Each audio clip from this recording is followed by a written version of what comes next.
The sun broke across the northern French countryside on a morning that promised nothing but German dominance. Panzer columns rolled forward with mechanical precision, their tracks churning the soft earth into ribbons of mud and grass.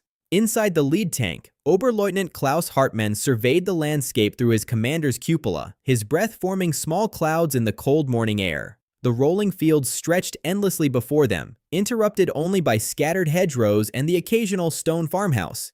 It was perfect tank country, open, expansive, offering clear sightlines for kilometers in every direction.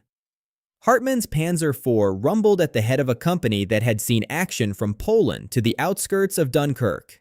These machines represented the pinnacle of modern warfare, the armored fist of the Wehrmacht that had shattered every conventional defense thrown against it.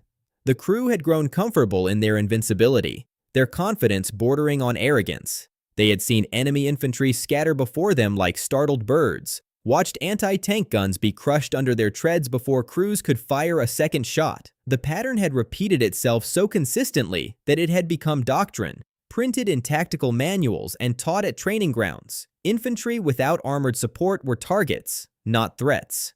Herr Oberleutnant, reconnaissance reports British infantry ahead, approximately 3 kilometers, the radio operator announced, his voice crackling through the intercom.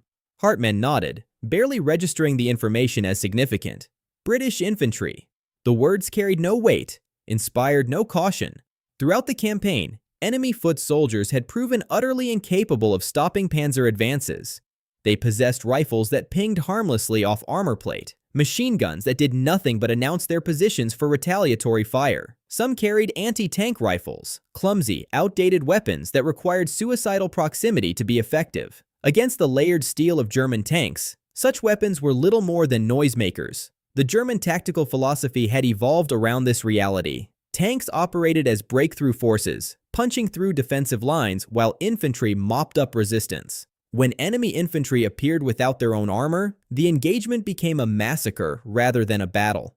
Hartmann had witnessed it personally during the drive through Belgium. Entire companies of French infantry had simply disintegrated under sustained tank fire, their positions overrun before they could organize meaningful resistance. The British, despite their reputation for stubbornness, had fared no better. At Arras, their infantry had fought bravely but futilely, their light weapons incapable of penetrating German armor at any range beyond point blank. All units maintain formation and advance, Hartmann ordered, his tone carrying the casual confidence of a man who had fought this battle a dozen times before. The Panzer Company spread into attack formation, 7 tanks creating a steel wave that rolled toward the British positions. Through his optics, Hartmann could make out the terrain ahead, gentle slopes dotted with small copses of trees, a shallow stream cutting across the field, several burned-out farm buildings that might conceal enemy positions. Standard reconnaissance would be followed by suppressive fire. Then the tanks would simply roll through whatever remained. The entire engagement would take perhaps 30 minutes, maybe less. Inside the tank, the crew performed their duties with practiced efficiency. The gunner, Unteroffizier Becker, traversed the turret smoothly, scanning for targets. The loader stood ready with high explosive shells, the preferred ammunition for dealing with infantry. The driver maintained steady speed, following the commander's directions transmitted through foot signals on his shoulders. They were a machine within a machine, every movement coordinated, every response automatic.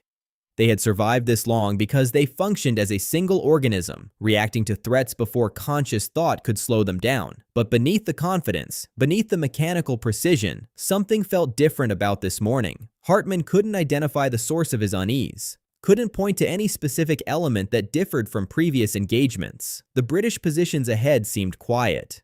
Too quiet, perhaps. No artillery preparation had preceded their advance. No air reconnaissance had swept the area. Intelligence had simply reported enemy infantry in the sector and ordered the advance. Standard procedure, routine operation.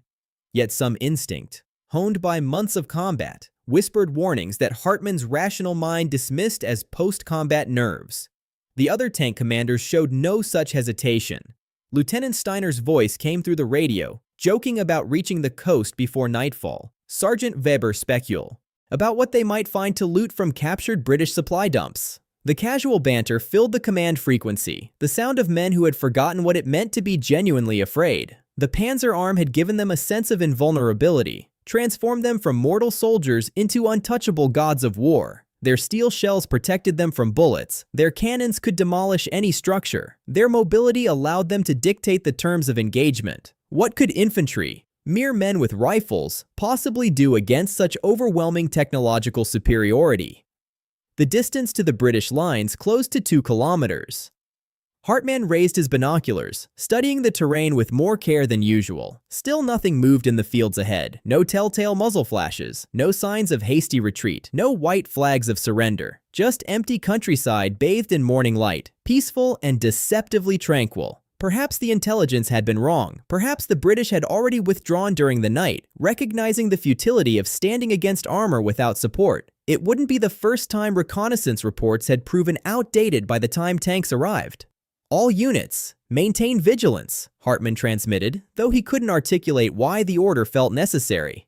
The Panzer Company continued its advance, tracks rattling, engines roaring, the sound of unstoppable mechanical power rolling across the French countryside. They were the future of warfare, the cutting edge of military evolution. And somewhere ahead, hidden in those quiet fields, British infantry waited with weapons that shouldn't matter, with tactics that weren't supposed to work, preparing to teach the Panzer crews a lesson written in fire and blood. Captain James Thornton pressed himself against the cold earth at the bottom of a shallow drainage ditch, his uniform soaked through with morning dew and mud.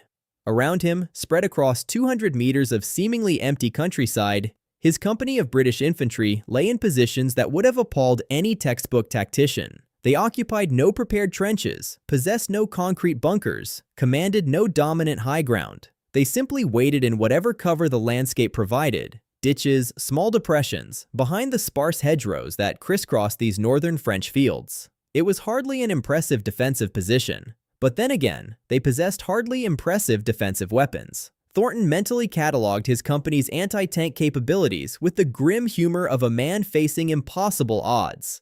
17 Boy's anti-tank rifles distributed among his platoons, clumsy, shoulder-bruising weapons that fired a bullet only marginally more effective than throwing rocks at the approaching German armor. 3 25-pounder field guns positioned a kilometer behind his lines, but their crews had already received orders to retreat if tanks appeared. The guns were too valuable to risk in a losing fight. 2 Bren gun carriers with light machine guns, vehicles so thin-skinned that rifle bullets could penetrate them, let alone tank rounds, and then the standard infantry equipment.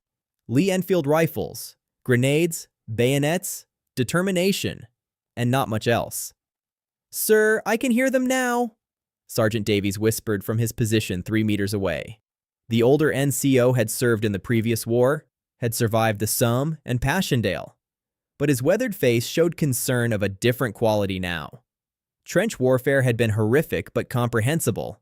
Men with rifles shooting at men with rifles.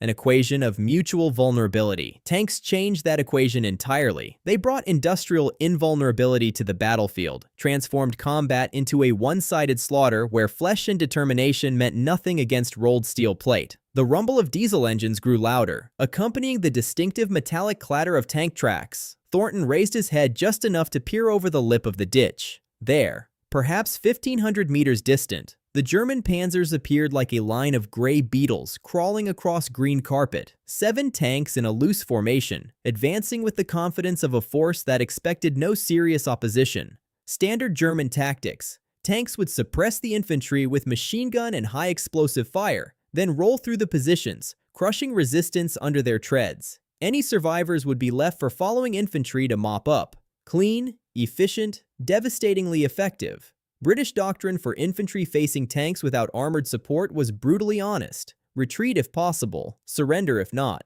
Stand and fight was considered suicidal stupidity rather than heroic courage. Thornton's orders reflected this reality. He was to delay the German advance as circumstances permit, a phrase so vague it essentially gave him permission to run the moment tanks appeared. No one at brigade headquarters expected his light infantry,